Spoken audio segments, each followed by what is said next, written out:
বাসায় মেহমান আসলে কি খাওয়াবো না খাওয়াবো এসব নিয়েই মাথা নষ্ট হয়ে যায়। তো আসসালামু আলাইকুম, মোস্তফা মুক্তা ইউটিউব চ্যানেলে আপনাদের সবাইকে স্বাগতম। আশা করি সবাই ভালো আছেন, সুস্থ আছেন। আলহামদুলিল্লাহ আমরাও ভালো আছি। তো আপনারা সবাই জানেন যে গতকাল আমাদের বাসায় আমার খালামণি আসছিল। তো আমাদের বাসায় অনেক কাজ ছিল আজকে। তো ১ম এ আমরা শোকেসটা পরিষ্কার করে ফেলি। শোকেস ১ মাস পর পরই পরিষ্কার করা হয়। তো আমি সবকিছু এক, এক করে পরিষ্কার করে নিচ্ছিলাম। তো আমি পরিষ্কার করছিলাম, আমার ভাই এসে আমাকে বলছে, "আপু আমিও তোমার হেল্প করব।" তো আমি বললাম, "ঠিক আছে।" তো তাকে আমি পরিষ্কার করতে দেই মেলামাইনের আর সিলভারের। তো অনেক সুন্দর করে পরিষ্কার করছিল। আর এদিকে আম্মু সকালবেলা নাস্তার প্লেটগুলো নিয়ে আসছিল। তো সব মোছামুছি হয়ে গেলে আমি শোকেসে সব সুন্দর করে সাজায় রেখে দেই। আর এদিকে এসে দেখি আম্মু রান্না-বান্নার কাজ শুরু করে দিয়েছে। আর এদিকে আমার ভাই এত কাজ করছিল, তার কাজ করার কারণ সে মাদ্রাসায়ও যাবে না, প্রাইভেটেও যাবে না। তো আম্মু এদিকে রান্নাবান্না শেষে রান্নাঘরটা গুছাই ফেলে।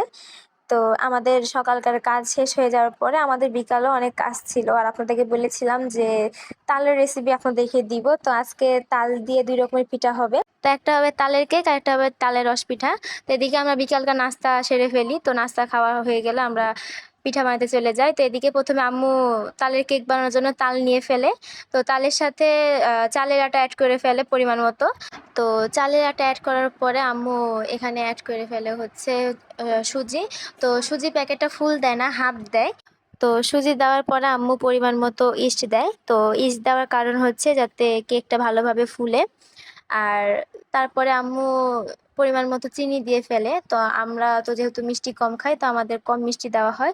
তার মধ্যে এখানে পাউডার দুধ এড করে। সব এড করার পরে উপকরণগুলোকে ভালোভাবে মিক্স করে ফেলে।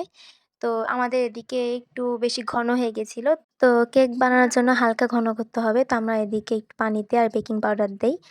তো তারপরে এগুলোকে মিক্স করে একটু কিছুক্ষণের জন্য রেখে দেই। এদিকে তালের রস পিঠা বানানোর জন্য আম্মু একটা কড়াইতে তালগুলোকে জাল দিয়ে নেয়। তার মধ্যে তরল দুধ এড করে। তো এরা জাল দেওয়া হয়ে গেলে এর মধ্যে সুজি দেয়। তারপরে বেকিং পাউডার দেয়, লবণ দেয়, আর ইস্ট দেয় হালকা, আর হচ্ছে চালের গুঁড়ো দেয়। তো সবকিছু দেওয়া হয়ে গেলে এটা ভালোভাবে জাল দিয়ে নেয়।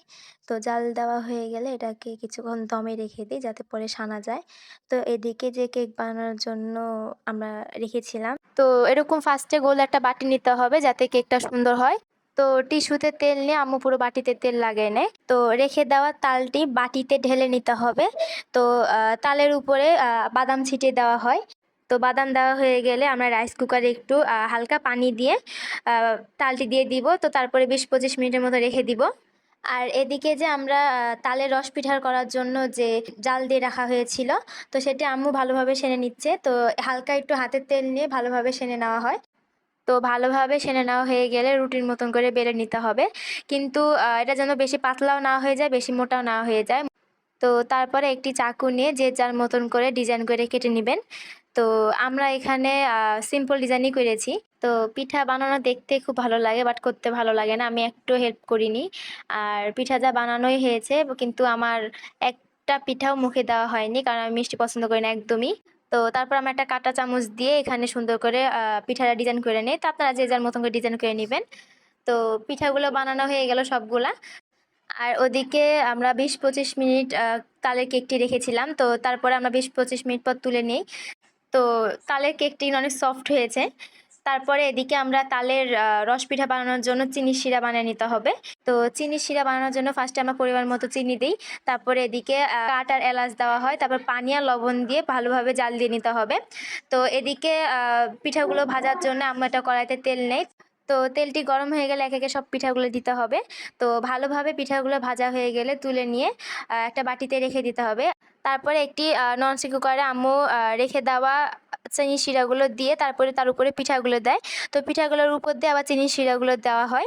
তো তারপর একটু নাড়াচাড়া করে ঢেকে রাখতে হবে। তো আজকের ভিডিও এতটুকুই। আশা করি আপনাদের কাছে ভিডিওটি ভালো লেগে থাকবে। তো ভিডিওটি ভালো লেগে থাকলে চ্যানেলটি সাবস্ক্রাইব করে দিবেন, লাইক, শেয়ার, কমেন্ট অবশ্যই করে দিবেন। সবাই ভালো থাকবেন। আল্লাহ হাফেজ।